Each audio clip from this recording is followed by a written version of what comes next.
नमस्कार, आप देख रहे हैं डेली 24 भारत। मैं हूं आपके साथ अनीता शर्मा। शुरुआत करते हैं देश दुनिया की बड़ी खबरों से। संविधान के 130वें संशोधन विधेयक को लेकर मचे राजनीतिक घमासान के बीच केंद्रीय गृह मंत्री अमित शाह ने विपक्ष पर तीखा हमला किया है। उन्होंने कहा कि विपक्ष इस बिल का विरोध कर लोकतंत्र की गरिमा को ठेस पहुंचा रहा है और ये लोकतंत्र को अलोकतंत्र मानसिकता को दर्शाता है। शाह ने कहा है कि विपक्ष जेल से सरकार चलाने के वैकल्पिक चाहता है और जो कि लोकतंत्र के मूल सिद्धांतों के खिलाफ है। अमित शाह ने स्पष्ट किया है कि अगर कोई प्रधानमंत्री, मुख्यमंत्री या फिर मंत्री गंभीर आरोपों में गिरफ्तार होता है तो 30 दिनों के भीतर जमानत नहीं मिली तो उसे पद छोड़ना होगा। जमानत मिलने पर वो पुनः शपथ लेकर पद संभाल सकता है। उन्होंने बताया कि प्रधानमंत्री नरेंद्र मोदी ने खुद इस बिल में प्रधानमंत्री का पद शामिल करने पर जोर दिया ताकि सभी पदों पर एक समान मापदंड लागू हो। उन्होंने कांग्रेस पर भी हमला बोला और कहा कि जब मनमोहन सिंह सरकार ने लालू यादव को बचाने के लिए अध्यादेश लाए थे तब राहुल गांधी ने नैतिकता के नाम पर उसे फाड़ दिया था और अब वही कांग्रेस इस बिल का विरोध कर रही है। शाह ने यह भी कहा है कि संसद में बिल को पेश होने से रोकना अलोकतांत्रिक है और जनता को इसका जवाब विपक्ष से मांगना चाहिए। उन्होंने विश्वास जताया है कि विपक्ष के भीतर भी कई सदस्य इस बिल का नैतिक समर्थन करेंगे।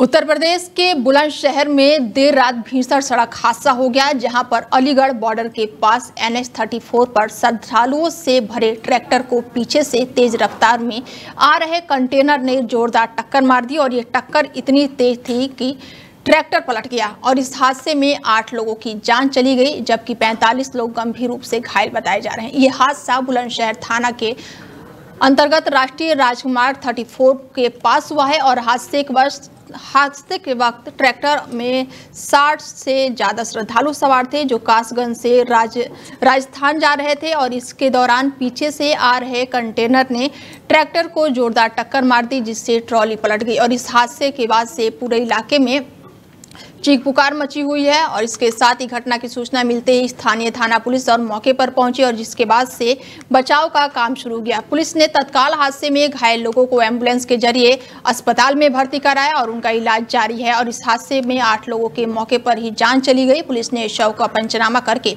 पोस्टमार्टम के लिए फिलहाल भेज दिया है। हादसे में 45 घायलों को अस्पताल में भर्ती कराया गया है। घायलों में 3 लोग वेंटिलेटर पर हैं जिनका हालत काफी गंभीर बताई जा रही है। हालांकि बाकी लोगों को मामूली चोटें आई है। तो वहीं इस हादसे पर मुख्यमंत्री योगी आदित्यनाथ ने इस हादसे को संज्ञान लेते हुए दुख जताया और शोक भी परिजनों के प्रति संवेदनाएं व्यक्त की है। सीएम ने घायलों के तत्काल अस्पताल पहुंचाकर जिले में और अधिकारियों के साथ उनकी उपचार के निर्देश दिए हैं और इसके साथ ही घायलों के शीघ्र स्वास्थ्य होने की कामना भी की है। सीएम ने इस हादसे में मृतकों के परिजनों को 2-2 लाख रुपए की आर्थिक सहायता और घायलों को 50-50 हजार की आर्थिक सहायता देने के निर्देश दिए हैं। आज रात को लगभग 2-2:15 बजे के आसपास अलीगढ़ के बॉर्डर पर NH-34 पर एक दुखद घटना घटित हुई है। एक ट्रैक्टर में करीब 60-61 लोग कासगंज जनपद के सोरो थाना क्षेत्र के रफातपुर गांव से सवार होकर के जहारपीर राजस्थान को जा रहे थे। पीछे से एक तेजी से आ रहे कैंटर ने उस पर चोट पहुंची, जिससे ट्रैक्टर पलट गया और उसमें काफ़ी संख्या में लोग घायल हो गए। आज रात को लगभग 2-2:15 बजे के आसपास अलीगढ़ के बॉर्डर पर NH-34 पर एक दुखद घटना घटित हुई है। एक ट्रैक्टर में करीब 60-61 लोग कासगंज जनपद के सोरो। चलिए इस खबर पर ज्यादा जानकारी के साथ वरुण मिश्रा हमारे संवाददाता जुड़ चुके हैं और उनसे जानते हैं कि ताजा अपडेट इस खबर पर क्या है। वरुण, इस खबर पर ज्यादा अपडेट क्या है? बिल्कुल बता दूं, पूरा मामला बुलंदशहर थाना क्षेत्र में हाईवे का है जहां ये सभी लोग श्रद्धालु जहारवीर बाबा से दर्शन करने और उसे रात 2:30 बजे टक्कर मार दी। ट्रैक्टर में बताए जा रहे हैं 9 लोगों की अब तक मौत हो चुकी है और करीब 33 लोग घायल हैं। लोगों की हालत गंभीर बताई जा रही है। फिलहाल इस लोगों में करीब 20 लोगों को कम चोट आई है, जिनको डिस्चार्ज भी कर दिया गया है। वहीं सूचना मिलते ही डीएम एसएसपी सहित आला अधिकारी मौके पर पहुंचे हैं, घटनास्थल का जायजा लिया है और अच्छे इलाज मिले इसके लिए जिलाधिकारी ने स्वास्थ्य विभाग को निर्देश दिए हैं। अलग अलग कई अस्पतालों में जो मरीज हैं उनको भर्ती कराया गया है। इस मामले में सूचना मिलते ही मेरठ जोन के आईजी और कमिश्नर भी घटनास्थल पर पहुंचे। उन्होंने भी यहाँ का निरीक्षण किया है। उत्तर प्रदेश के मुख्यमंत्री योगी आदित्यनाथ ने भी इस घटना का संज्ञान लेते हुए दुख जताया है और जो लोग खत्म हुए इस घटना में करीब 9 लोग, उनको 2-2 लाख रुपए की मुआवजे की घोषणा सरकार द्वारा की गई है। जो घायल हैं, गंभीर घायल हैं, उनको 50-50 हजार रुपए की मुआवजे की घोषणा की गई है। साथ ही इस मामले में जो ट्रक चालक है उसकी गिरफ्तारी के प्रयास किए जा रहे हैं। साथ ही परिजनों से आपकी बातचीत हुई, घायलों के परिजनों का क्या कुछ कहना है इस घटना के बारे में? जो परिजन है उनके कहना है कि ये एक यात्रा के लिए सभी श्रद्धालु जा रहे थे और हरवीर बाबा की यात्रा वहाँ जा रहे थे, राजस्थान पड़ता है, वहाँ पर ये यात्रा के लिए जा रहे थे और ट्रैक्टर ट्रॉली में ज्यादा लोग थे। क्योंकि 2:30 बजे यह हादसा हुआ है, तो भी हादसे का स्पष्ट नहीं हुआ है किन कारणों यह हादसा हुआ। फिलहाल जो टक्कर मारी गई है कंटेनर द्वारा, तो ये टक्कर मारी गई जिससे यह हादसा हुआ और ट्रैक्टर में बच्चे भी थे। करीब 60 लोग सवार बताए जा रहे हैं। फिलहाल अभी तक इसमें 9 लोगों की मौत हुई है और करीब 33 लोग इसमें घायल बताए जा रहे हैं। खबर पर आगे भी आपसे अपडेट लेते रहेंगे। बता दें कि यूपी में बहुत ही बड़ा दर्दनाक हादसा हुआ है और इस हादसे के बाद से मुख्यमंत्री योगी आदित्यनाथ ने इस हादसे का संज्ञान लिया और इस दौरान उन्होंने घायलों को 50-50 हजार रुपए के घोषणा भी की है और मृतकों के परिजनों को 2-2 लाख रुपए की आर्थिक सहायता और घायलों को 50-50 हजार रुपए की आर्थिक सहायता देने का निर्देश दिया गया है। गौतम बुद्ध नगर जिले के ग्रेटर नोएडा में पत्नी की जलाकर हत्या करने के मामले में मुठभेड़ में गिरफ्तार आरोपी पति विपिन भाटी का एक वीडियो अब सामने आया है। जो सोशल मीडिया पर सामने आया तो वीडियो में दावा किया जा रहा है कि घटना के वक्त विपिन और पिता घर के बाहर थे और ऐसे में जब आदमी घर के बाहर था तो वो कैसे आग लगा सकता है। तमाम सवाल अब उठ रहे हैं। सोशल मीडिया पर वीडियो भी वायरल हो रही है और वीडियो में देखा जा सकता है कि विपिन के घर के पास एक सफेद रंग की कार खड़ी है और उसके पास दावा किया जा रहा है कि विपिन और उसके पिता मौके पर मौजूद नहीं थे। अब हालांकि सवाल ये उठ रहा है कि अगर वो घर पर मौजूद नहीं थे तो आग किसने लगाई। निकी के जलने के वक्त पति विपिन नहीं था और ससुर भी घर के बाहर थे। अब सोशल मीडिया पर वीडियो भी सामने आया है। आरोपी के परिजनों ने दावा किया है कि निकी ने खुद ही ये आग लगाई है। निकी की बहन कंचन ने घटना का वीडियो बनाकर दुनिया को आधा सच दिखाया है। हालांकि अब कंचन को लेकर भी तमाम तरह के सवाल खड़े हो गए हैं। कंचन जो निकी की बहन बताई जा रही है, बता दें कि निकी के जलाने के वक्त भी पति और ससुर दोनों घर के बाहर थे। ऐसे में सवाल ये उठ रहा है कि आखिर ये आग किसने लगाई है, क्योंकि इस घटना के बाद से एक वीडियो सोशल मीडिया पर तेजी से वायरल हो रही है और लोग तरह तरह के अब सवाल पूछ रहे हैं। सोशल मीडिया पर सामने आए वीडियो में ये दावा किया जा रहा है कि घटना के वक्त विपिन जो निकी का पति है और उसके पिता घर के बाहर थे। ऐसे में जो आदमी घर के बाहर थे वो कैसे आग लगा सकते हैं। इस घटना के बाद से तमाम तरह के सवाल उठ रहे हैं। सोशल मीडिया पर भी वीडियो देखी जा रही है और वीडियो तेजी से वायरल हो रही है। विपिन के घर के पास एक सफेद रंग की कार खड़ी है और उसके पास से दावा यह भी किया जा रहा है कि विपिन और उसके पिता मौके पर मौजूद नहीं थे। निकी के जलने के वक्त पति और ससुर घर के बाहर थे। सोशल मीडिया से ये वीडियो सामने आए हैं और आरोपी के परिजनों का अब दावा है कि निकी ने खुद ही ये आग लगाई थी। हालांकि निकी की बहन कंचन ने घटना का वीडियो भी बनाकर दुनिया को आधा सच दिखाया है और अब ये जानना है कि पूरा सच क्या है। आखिर निकी को आग किसने लगाई, अगर उसने खुद लगाई है या फिर पति पर भी सवाल उठ रहे हैं, ससुर पे भी सवाल उठ रहे हैं। तमाम परिजन जो हैं अब कटघरे में हैं। अब देखना है कि आगे कार्रवाई तो हो ही रही है, लेकिन फिलहाल जो अभी वीडियो आई है उसको देखकर ये अंदाजा लगाया जा रहा है कि पति और ससुर दोनों घर के बाहर थे। और इस खबर पर ज़्यादा जानकारी के साथ हमारे साथ जुड़ चुके हैं अरबाज। उनसे जानते हैं इस खबर पर क्या कुछ अपडेट है। अरबाज इस खबर पे? बहन के साथ 2 बहनें ग्रेटर नोएडा कासना क्षेत्र में सीरसा गांव में ब्याही गई थी।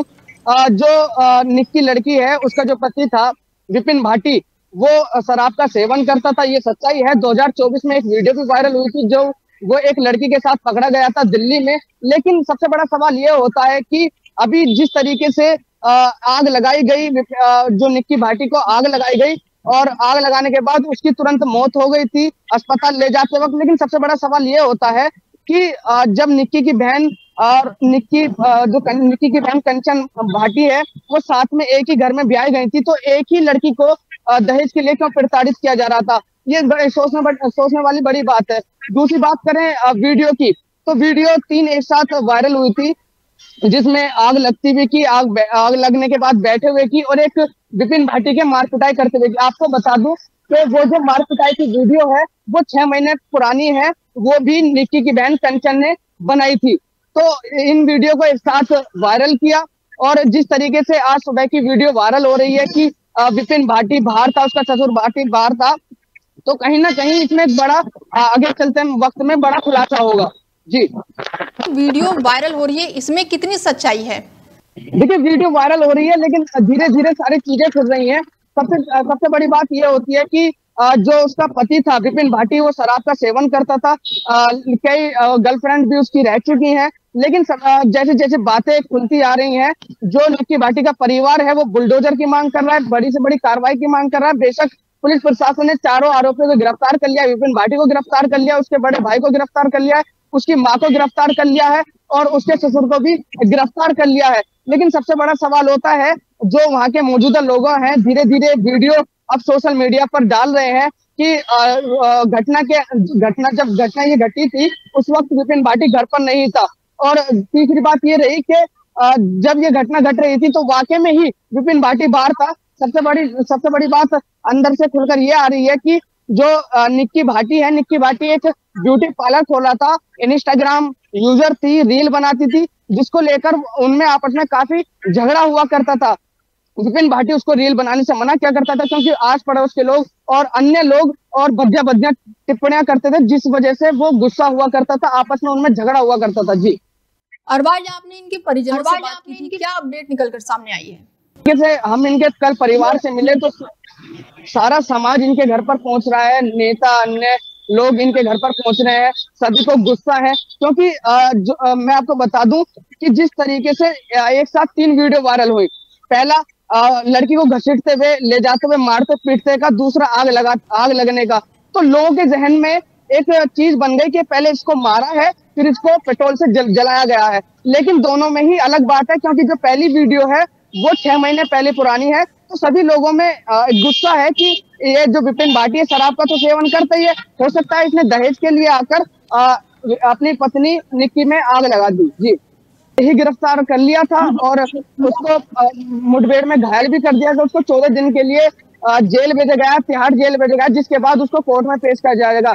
लेकिन जब कल जब विपिन भाटी से बात की तो उसने कहा कि किस मियाँ बीवी में झगड़ा नहीं होता है, आपस में झगड़ा होता है और मुझे अफसोस है, लेकिन मैंने उसको नहीं मारा, वो खुद मरी है।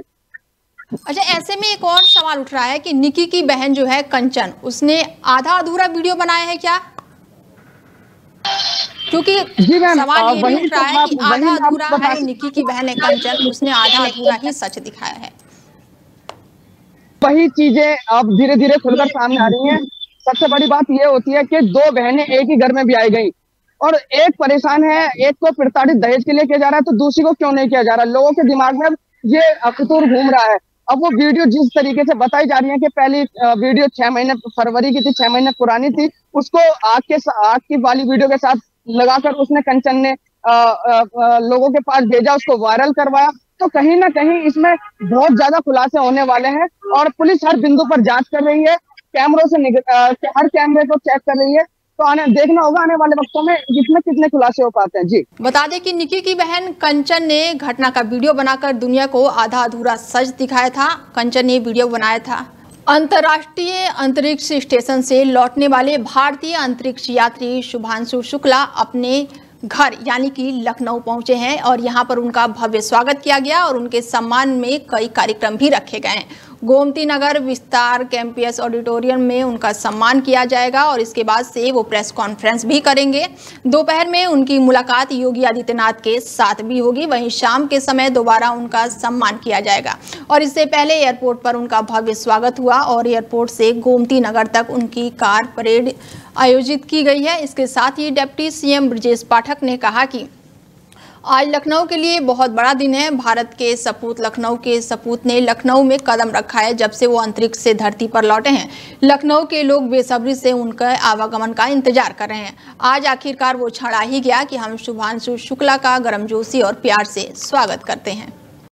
दिल्ली मेट्रो में सफर करने वाले यात्रियों के लिए बुरी खबर है। डीएमआरसी ने मेट्रो के किराए को बढ़ाने का ऐलान कर दिया है। आज यानी 25 अगस्त 2025 से किराया बढ़ रहा है और यात्रा की दूरी के आधार पर 1 से 4 रुपए तक का किराया बढ़ गया है। तो वहीं एयरपोर्ट एक्सप्रेस लाइन के लिए टिकट के दाम 5 रुपए तक बढ़ गए हैं। डीएमआरसी ने एक्स पर पोस्ट करते हुए खुद इसके बारे में जानकारी दी और कहा कि इसे मिनिमम इंक्रीज के तौर पर लागू किया जाएगा, मतलब कि बहुत मामूली किराया बढ़ाया है। किराया आज से ही बढ़ गया है और ये दूरी के हिसाब से किराया बढ़ा है। डीएमआरसी ने बताया है कि दिल्ली मेट्रो के किराए को दूरी के हिसाब से बढ़ाया गया है। सामान्य दिनों में 0 से 2 किलोमीटर की दूरी तय कर किराया 10 रुपए से बढ़कर अब 11 रुपए हो गया है। 2 से 5 किलोमीटर की दूरी का किराया भी 1 रुपए बढ़ गया है और इसके अलावा 5 से 12 किलोमीटर की दूरी के बीच सफर करने पर अब यात्रियों को 30 की बजाय 32 रुपए देना होगा। इसके साथ ही 12-21 किलोमीटर के लिए किराया 40 से ज्यादा बढ़ गया है। तो वहीं 21 और 32 किलोमीटर की यात्रा करने वालों का भी किराया बढ़ा है। एयरपोर्ट एक्सप्रेस लाइन पर भी इसी तरह के टिकट के दाम में बदलाव किए गए हैं और इस लाइन पर 1 रुपए से लेकर 5 रुपए तक की बढ़ोतरी की गई है। प्रेमानंद महाराज जी की लोकप्रियता किसी से भी छिपी हुई नहीं है। कई सालों से उनके प्रवचन सोशल मीडिया पर वायरल होते हैं और लोग उनकी कही गई बातों से सहमत भी होते हैं और यही वजह है कि बड़े बड़े स्टार्स प्रेमानंद जी से मिलने के लिए मथुरा वृंदावन पहुंचते हैं। लेकिन अब जगत गुरु रामभद्राचार्य ने प्रेमानंद महाराज के बारे में बड़ा बयान दिया है। उन्होंने उनकी लोकप्रियता के बारे में कहा कि वो बस थोड़े दिन के लिए होती है। उन्होंने प्रेमानंद महाराज को और पढ़ने लिखने की सलाह तक दे डाली है। बता दें कि स्वामी रामभद्राचार्य के संत प्रेमानंद पर की गई टिप्पणी से संत समाज में काफी रोष है और कई प्रमुख संतों ने इस बयान पर कड़ा विरोध किया है और इसे सनातन धर्म की एकता के लिए हानिकारक करार दिया गया है। संतों का मानना है कि ऐसी टिप्पणियां अनावश्यक विवाद उत्पन्न करती है और समाज विशेष रूप से युवा पीढ़ी पर नकारात्मक प्रभाव डालती है। जगत गुरु रामभद्राचार्य ने एक यूट्यूब चैनल को दिए गए इंटरव्यू में कई मुद्दों पर बात की और इस दौरान जब उनसे पूछा गया कि सोशल मीडिया पर कई लोग ऐसे हैं जो वृंदावन जाते हैं और प्रेमानंद जी महाराज के लिए कहते हैं कि वो चमत्कार है, और इस पर जगत गुरु रामभद्राचार्य ने कहा कि कोई चमत्कार नहीं है। चमत्कार यदि है तो मैं चैलेंज करता हूं कि प्रेमानंद जी एक अक्षर मेरे सामने संस्कृत बोलकर दिखा दें, बस ये मेरे कहे हुए संस्कृत श्लोकों का अर्थ समझा दें। मैं आज खुलकर कह रहा हूं। उन्होंने कहा कि वो तो मेरे बालक के समान है अवस्था में भी और शास्त्र जिसको आए वही चमत्कार है। इसके बाद से सोशल मीडिया पर लोगों का गुस्सा भी फूट पड़ा और कई यूजर्स ने खरी खोटी भी सुनाई है। एक यूजर ने कहा है कि प्रेमानंद जी महाराज आज के समय में सच्चे संत महापुरुष हैं, उनके खिलाफ एक शब्द भी मंजूर नहीं होता। तो वहीं दूसरे ने कहा है कि माफ करना गुरुदेव, पर आपके व्यक्तित्व अहंकार में सिर्फ अहंकार भरा हुआ है। जितना मैंने समझा है संत के बारे में, ये एक संत की पहचान नहीं हो सकती। कांग्रेस नेता राहुल गांधी की वोट अधिकार यात्रा के दौरान रविवार को एक अप्रत्याशित घटना सामने आई है जिसने सुरक्षा व्यवस्था पर सवाल खड़े कर दिए हैं। यात्रा के 8वें दिन राहुल गांधी जब बुलेट बाइक चला रहे थे तभी एक युवक अचानक उनके बेहद करीब पहुंच गया और उनसे किस कर लेता है। और फिर घटना पूर्णिया अररिया का बताया जा रहा है, जहां पर राहुल गांधी की बाइक के पीछे प्रदेश कांग्रेस अध्यक्ष भी बैठे हुए थे और सड़क किनारे बड़ी संख्या में समर्थक मौजूद थे। और जैसे ही राहुल गांधी की बाइक भीड़ के पास से गुजरी, एक युवक अचानक आगे बढ़ा और उनके गाल पर किस कर देता है। और अचानक हुई इस घटना से राहुल गांधी कुछ क्षण के लिए अचंभित भी हो जाते हैं। सुरक्षा कर्मियों ने तत्काल प्रतिक्रिया देते हुए युवक को भीड़ से खींचकर दूर किया और इसके साथ ही युवक को सुरक्षा कर्मियों ने धक्का देकर नियंत्रित किया ताकि वो दोबारा पास न आ सके। खास बात यह है कि ऐसे समय में जब राहुल गांधी को विशेष सुरक्षा प्राप्त है, किसी व्यक्ति का अचानक इस तरह नजदीक पहुंच जाना सुरक्षा एजेंसियों के लिए बड़ी चुनौती है। बता दें कि इस यात्रा में राहुल गांधी के साथ तेजस्वी यादव, मल्लिकार्जुन खड़गे सहित कई वरिष्ठ नेता भी मौजूद थे। घटना के बाद से पूरे दिन ये मामला राजनीति और सामाजिक हलकों में चर्चा का विषय बना रहा। उत्तर पश्चिम भारत में बारिश को लेकर भारतीय मौसम विभाग ने चेतावनी जारी की है। पूर्व राजस्थान में अत्यधिक बारिश होने की संभावना जताई गई है, तो वहीं अगले 7 दिनों के दौरान उत्तराखंड और हिमाचल प्रदेश में छिटपुट बारिश होने की संभावना है। 25 और 26 तारीख के दौरान जम्मू और कश्मीर में भी बारिश की संभावना जताई गई है। बारिश और भूस्खलन की वजह से पहाड़ी राज्यों में हालात चिंताजनक बने हुए हैं। हरियाणा, राजस्थान, पंजाब में 30 अगस्त तक भारी बारिश का अलर्ट जारी किया गया है, तो वहीं उत्तर प्रदेश अगले 7 दिनों को मध्य से भारी बारिश की संभावना है। जम्मू और कश्मीर और हिमाचल प्रदेश में भी भारी बारिश का अलर्ट जारी किया गया है। पंजाब, हरियाणा, चंडीगढ़ में अगस्त की भारी बारिश होने का अनुमान जताया गया है, जबकि उत्तराखंड और राजस्थान में 26 अगस्त को भारी बारिश हो सकती है। अगले 7 दिनों के दौरान पश्चिमी हिमालय क्षेत्र और अगले 3 दिनों के दौरान आसपास के मैदानी इलाकों में गरज और बिजली के साथ कई स्थानों पर हल्की सी मध्य बारिश हो सकती है, और जबकि अगले 4 दिनों तक इन इलाकों में छिटपुट बारिश होने की संभावना जताई गई है। पश्चिम भारत की अगर बात की जाए तो अगले 7 दिनों के दौरान गुजरात राज्य में भारी बारिश से बहुत भारी बारिश होने की संभावना जताई गई है। बिहार के पटना इलाके में पुलिस ने रविवार को एक बड़ी कार्रवाई करते हुए अवैध बालू खनन और रंगदारी वसूल करने वाले संजय सिंह गिरोह के 4 सदस्यों को गिरफ्तार किया है। पुलिस की गुप्त सूचना मिली थी कि सोना नदी के किनारे अमरनाबाद क्षेत्र में कुछ लोग अवैध रूप से बालू खनन कर रहे हैं और स्थानीय लोगों से जबरन वसूली कर रहे हैं। जैसे ही पुलिस टीम मौके पर पहुंची, आरोपियों ने नाव के जरिए भागने की कोशिश की और पुलिस पर फायरिंग कर दी। पुलिस ने जवाबी कार्रवाई करते हुए चारों आरोपियों को फिलहाल धर दबोचा है। गिरफ्तार आरोपियों के पास से एक राइफल और साथ ही 160 जिंदा कारतूस भी बरामद किए गए हैं, और इस मुठभेड़ के दौरान 5 पुलिसकर्मी मामूली रूप से घायल हुए हैं, जिन्हें प्राथमिक उपचार के बाद से छुट्टी दे दी गई है।